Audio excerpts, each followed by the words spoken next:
The Marco Theatre in Johannesburg is currently presenting Athol Fugard's theatre production, The Train Driver, which features award-winning actor and Fugard's longtime friend, Dr. Kani and Dawid Minnar. The Train Driver is inspired by the true event of Pumla Lolwana, who in December 2000 pulled her 3 children to her body and stepped in front of a train on the railway tracks between Phillipi and Nyanga on the Cape Flats. Now, this horrific incident was recorded in Fugard's notebook and Karoo and other stories, and was later turned into a play.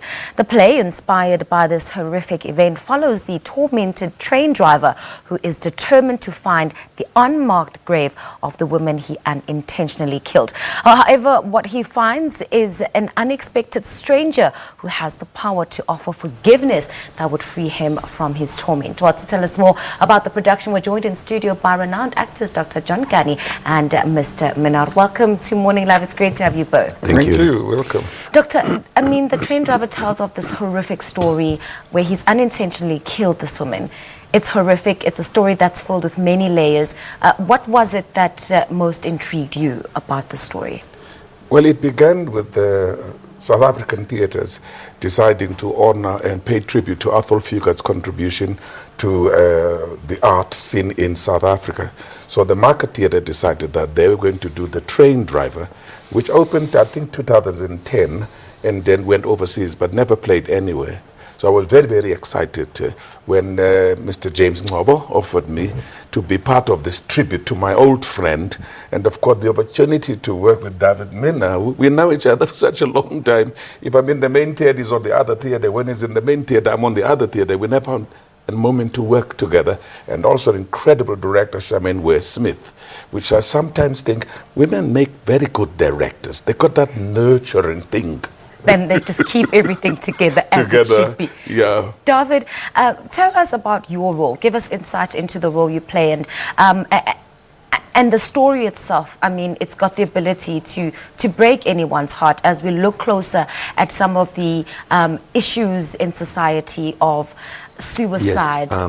Yes, it's really about, I think, his quest for closure, because he's incredibly traumatized by what happened. And I think that he also doesn't understand really why he is so severely affected by what happened, because, you know, he's got no real knowledge and identification with the other. It's also a lot about, you know, us and them, and this whole experience teaches him in the end to cross over and to identify with the other, so it's also a journey of self-discovery.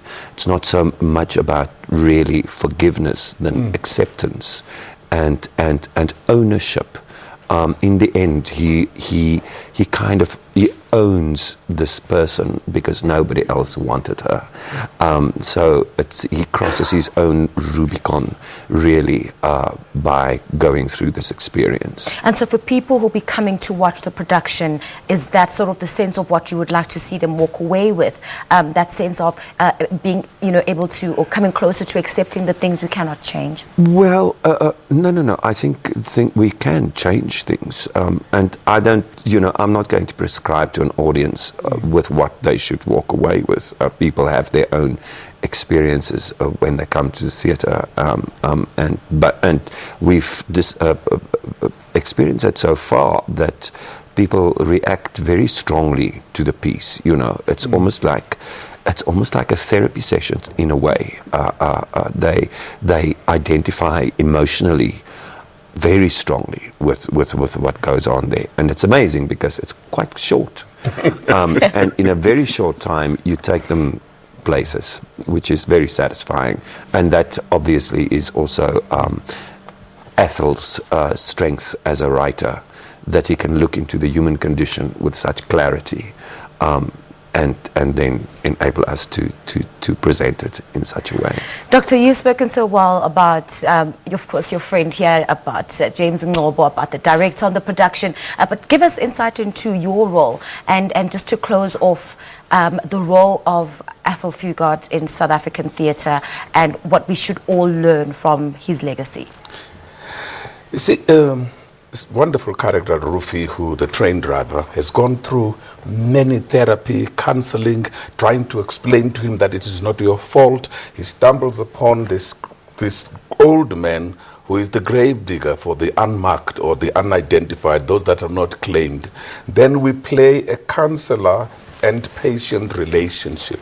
Because what is important when people tell you about their problems is to shut up and listen. Because the solution is within the complaint or within the expression itself. Indeed. So that's what's fascinating for me in this role, is to be able to journey and travel with him through his pain, and finally we find a way of, again, identifying with our own humanity. It is not as bleak as it sounds. It's people laugh, but in every evening... I'm relieved to know that. No, people laugh. Sometimes they laugh at that. And you laugh this evening. Why are they laughing at this now? You say this, they didn't laugh yesterday, but they're laughing today. But again, you see, Athol Fugard and I, we met in 1965. Damn, I've known that man for a hell of a long time. We met in 1965. We created work together. We worked, and I've starred almost in all his plays. This was the only one I've never done. So now I've completed his entire encyclopedia. And you've come full circle. I've come full circle to celebrate Fugard. Indeed. Thank you so much, gentlemen, for making the time to come to Morning Love this morning. We truly appreciate it. Thank you. You're welcome. Well, that was Dr. John Kani and Dawid Minnar talking to us about the train driver, which is currently staging at the Market Theatre. And as they both say, it's not all that bleak. It's time for us to now go back to the main desk.